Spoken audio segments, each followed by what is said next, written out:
चोरी चकारी की बात ये करते हैं। ये एक फोटो दिखाना चाहती हूँ। शाम को प्रधानमंत्री मोदी ने कहा कि इन्होंने 70,000 करोड़ रुपए का भ्रष्टाचार और घोटाला किया था। अगले दिन गलबैया करके सरकार में शामिल हो गए, साथ में डिप्टी चीफ मिनिस्टर बना लिया। ये देखिए, ये राजस्थान के आंकड़े रेप्स के। आप महिलाओं की बात कर रहे हैं, बीच में मत बोलिए, मैं आपके बीच में नहीं बोली थी। स्वागत है आपने आपका। कारगिल का सपोजिटली युद्ध लड़ा था।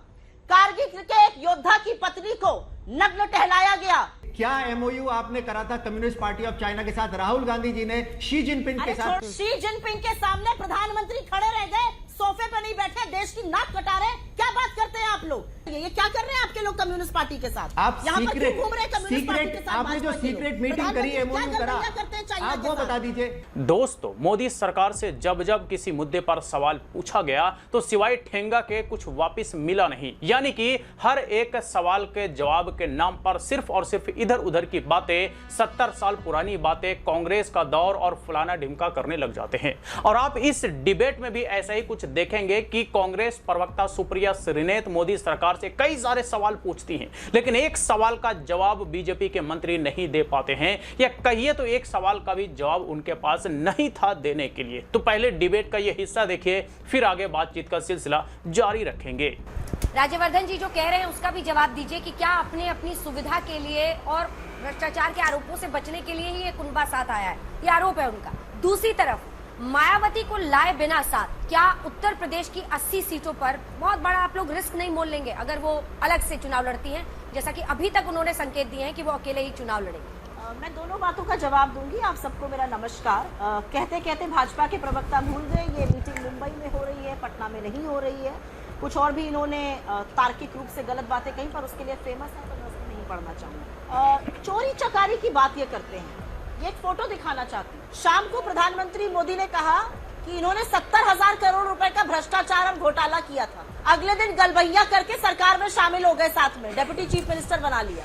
तो यहाँ पर मुझे मत बताइए कि आप कितने दूध के धुले हैं। एक और फोटो है, 38 लोगों के साथ उस व्यक्ति को फोटो खिंचानी पड़ी जो कहता था एक अकेला सब पर भारी, और इसलिए खिंचानी पड़ी क्योंकि इंडिया के गठबंधन से घबरा गए, बौखला गए।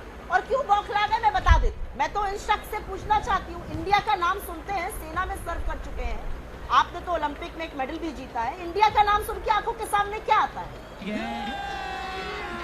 अभी मजा आएगा ना भिड़ो। हमारी आंखों के सामने तो Indian navy, Indian army, Indian defence, Indian police, Indian institute of technology, Indian institute of management, ISRO जैसी संस्थाएं आती हैं आपकी आंखों में। लेकिन इंडिया का नाम सुनकर और आपके आका की मुंह में और उनके दिमाग में आता है Indian Mujahideen, east India company. ये हम में और आप में अंतर है।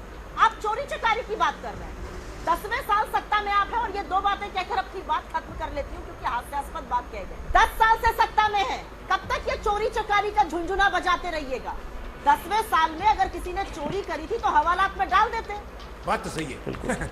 एक कन्विक्शन नहीं कर पाए 10 साल में, क्योंकि सबको पता है कि राजनीति से प्रेरित आपके फ्रंटल बन चुकी एजेंसियां चलती हैं, और वही बातें आप लोग आकर टीवी डिबेट में कहते हैं। ये असलियत है कि जो जहर आप लोकसभा में उगलते हैं वो कहने की हैसियत आप लोगों की बाहर नहीं, उसकी डेफेमेशन होगा। एक और बात कहती हूँ, इस सरकार ने, इन प्रधानमंत्री ने 2 करोड़ रोजगार देने का वादा किया था।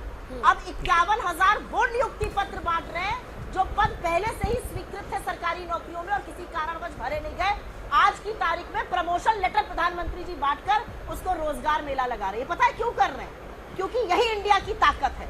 हम रोजगार पर, हम महंगाई के खिलाफ, हम मणिपुर के साथ, हम हर उस चीज पर खड़े होते हैं जो इस देश के लोगों को अफेक्ट करती है। ये बड़ी अच्छी बात कही है। ठीक है, ये लोग किसके साथ खड़े होते हैं? एक ऐसा कार्यकर्ता जो आदिवासी के सिर पर पेशाब करेगा, एक ऐसा कार्यकर्ता जो दंगे कराने के लिए सबसे सामने खुलकर आ जाएगा, एक ऐसा व्यक्ति जो लगातार झूठ बोलता है। अरे भाई, कितने जुमले दीजिएगा आप इस देश को? 10 साल में ये देश जुमलों से उकताकर अपनी बात सुनाना चाहता है, आपके मन की बात नहीं सुनना चाहता है। तो झूठ वहां परोसते हैं, टीवी डिबेट पर मत परोसा करिए, क्योंकि यहाँ पर काउंटर करने के लिए बड़े तथ्य दिए जाते हैं आपको। मायावती जी पर आपने पूछा, और मुझे ऐसा लगता है कि हमारा ये जो गठबंधन है, हमारा अपना जो कुनबा है, वो लगातार बढ़ता जाएगा। आप देखिएगा कि कैसे कैसे 2024 आते आते इनके जो बहुत सारे घटक दल इनके साथ आज मजबूरीवश बैठे हुए, वो भी हमारे साथ आएंगे। कुछ नाम मैं ले नहीं सकती हूँ। मायावती बहन जी बिल्कुल एक सशक्त चेहरा है उत्तर प्रदेश में, उनकी राजनीति लंबी रही है, और मुझे ऐसा लगता है कि एजेंसीज के प्रेशर में वो भले अभी खुल के सामने ना आए, लेकिन हर वो व्यक्ति जो दलितों, वंचितों, शोषितों, संविधान की बात करना चाहता है, वो भारतीय जनता पार्टी के साथ किसी कीमत पर खड़े नहीं हो सकते। अगर खड़ा होना होता तो खड़ी हो जाती यहाँ पर, ठीक लेकिन है, नहीं खड़ी गौरव, होगी, क्योंकि उनको ठीक है, पता है कि ठीक है। दलितों के ऊपर अत्याचार भारतीय जनता पार्टी करती है। राज्यवर्धन जी, एक बार आप अभी- जवाब दे दीजिए सांसद जी, उसके बाद जाएंगे अगले मेहमान के पास। आप पर तो पूरी बौछार हुई जी है। जी जी जरूर जरूर। सबसे काउंटर पहले मुझे भी दे दीजिएगा, काउंटर मुझे जी भी वो दे दीजिएगा। लग रहा है, लग रहा है। ये देखिए, ये राजस्थान के आंकड़े रेप्स के, जनता को आप मूर्ख समझना बंद कर दीजिए। और ये आप ही के राज्य के आंकड़े हैं, राजस्थान के आंकड़े हैं जो राजस्थान ने आई दिए। होप आप आएंगी मेरे पास। ठीक है, जवाब दे दीजिए, उसके बाद मैं जाऊंगी अन्य मेहमानों के पास। आएंगे आपके पास टीवी डिबेट, आपके पास टीवी डिबेट में बहुत आएंगे, लेकिन सरकार में आने का मौका नहीं मिलेगा आपको, जनता ने तय कर लिया है। ठीक, सुप्रिया जी।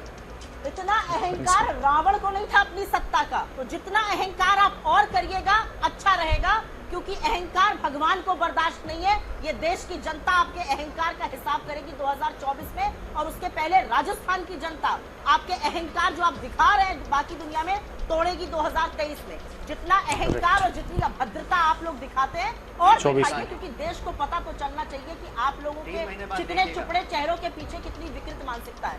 आप महिलाओं की बात कर रहे हैं, बीच में मत बोलिए, मैं आपके बीच में नहीं बोली थी। स्वागत है आपने आपका। कारगिल का सपोजिटली युद्ध लड़ा था, कारगिल के एक योद्धा की पत्नी को नग्न टहलाया गया, उसके योनियों और उसके स्तनों को छुआ गया। आपकी इतनी नैतिकता नहीं थी कि आप उसके पक्ष में बोल सकिए मणिपुर पर। यही नहीं, अभी और सुनिए। आप बोल नहीं पाए और आप यहाँ पर आकर मुझसे अभद्र भाषा की बात करेंगे। आपसे मैं एक और सवाल पूछना चाहती हूँ, इंडिया की छवि मोदी जी ने बना दी? जी नहीं, ये देश शाश्वत है। आप भी चले जाइएगा और हम भी चले जाएंगे, और आपके आने से बहुत पहले और हमारे आने से बहुत पहले भारत, हिंदुस्तान, इंडिया था, और यहाँ पर किसी की औकात नहीं है कि इंडिया की कोई छवि बना दे। इंडिया एक जीता जागता देश है, और 140 करोड़ लोगों का दिल इंडिया के लिए धड़कता है। ये मुगालते में मत रहिए कि किसी एक व्यक्ति ने छवि बना दी। आपसे मैं 2-4 सवाल पूछ लेती हूँ, आपको बड़ी आपत्ति आपने मान होगी तो मेरे लिया। सवाल पूछने पर। ये तस्वीर है अडानी जी की और मोदी जी की। अरे बाप रे, ये तो धोती खोल रहा है। बड़े परम मित्र हैं, चुप रहिए और सुनिए मेरी बात। अडानी जी और मोदी जी बड़े परम मित्र हैं। मोदी जी अभी ग्रीस गए थे, अब पता चला वो ग्रीस क्यों गए थे, इसरो पहले क्यों नहीं आए? इसलिए गए थे क्योंकि वहां पर पोर्ट पर अडानी जी व्यवसाय करना चाहते हैं और अब उनको डील मिलने वाली है। हर बार फॉरेन ट्रिप इसीलिए लगाइएगा क्योंकि मित्र को मिलेगा, और फिर आप आके यहाँ पर हमें पाठ पढ़ाइएगा।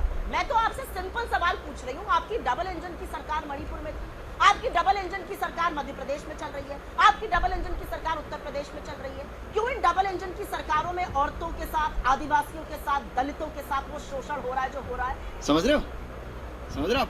थोड़ा सा इंतजार कर पार्टी ऑफ लीजिए। चाइना अरे, के साथ आपकी एमओयू क्या हुई थी? क्या एमओयू आपने करा था कम्युनिस्ट पार्टी ऑफ चाइना के साथ? भी। राहुल गांधी जी ने शी जिनपिंग के अरे साथ छोड़ो वो क्या बातें, सीक्रेट झूठ पैक्ट बोल करा के था? आते हैं। आप प्रोग्राम के अंत से पहले हमें बता ये दीजिएगा। क्या है?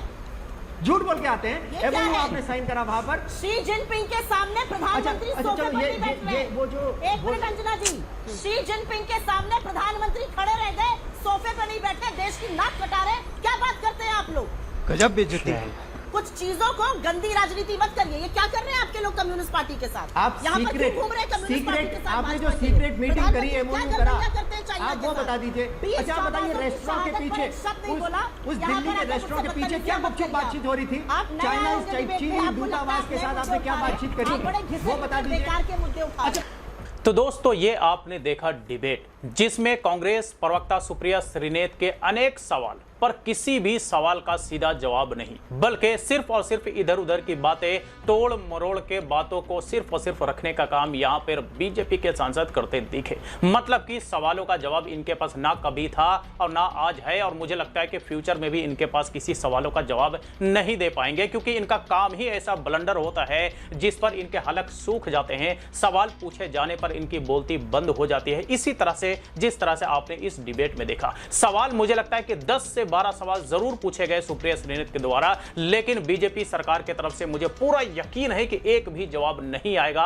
और बल्कि यहां पे बैठे उनके सांसद ने भी एक सवाल का जवाब तक नहीं दिया, बल्कि सिर्फ और सिर्फ वाटर बॉटरी करने लग गए कि आपके राजस्थान में क्या था और आपके वहां क्या था और फलाना ढिमका। मतलब इस तरह से ये राज्य चलाना चाहते हैं, इस तरह से ये देश चलाना चाहते हैं कि भाई तुम्हारी गलती थी तो हमारी भी गलती, यानी कि तुम्हारी गलती हमारी गलती इज इक्वल टू बराबर हो गया। मतलब इस तरह से मोदी सरकार चल रहा है और इससे आप अंदाजा लगा सकते हैं कि देश का कितना बड़ा नुकसान, कहिए तो देश को कैसे गर्त में ढकेलने की कोशिश की जा रही है, वो भी सिर्फ और सिर्फ इन भाजपाइयों और संघियों की वजह से, क्योंकि इस देश को बर्बाद करने में इन्हीं लोगों का अहम रोल रहेगा। भले ही कुछ अंधभक्तों को आज ना पता चले, लेकिन बाद में पता जरूर चलेगा कि जो देश का नुकसान हो रहा है या आने वाले समय में जो होगा उसका खामियाजा इस देश का हर एक व्यक्ति चुकाएगा, और बल्कि चुका भी रहा है। भले ही इस बात का एहसास अभी नहीं, लेकिन आने वाले समय में हो भी जाएगा और कई सारे लोगों को धीरे धीरे एहसास होना शुरू भी हो चुका है। तो बस यही कुछ था आज के इस वीडियो में। फिर मुलाकात होती है किसी नए वीडियो के साथ, तब तक के लिए बाय बाय।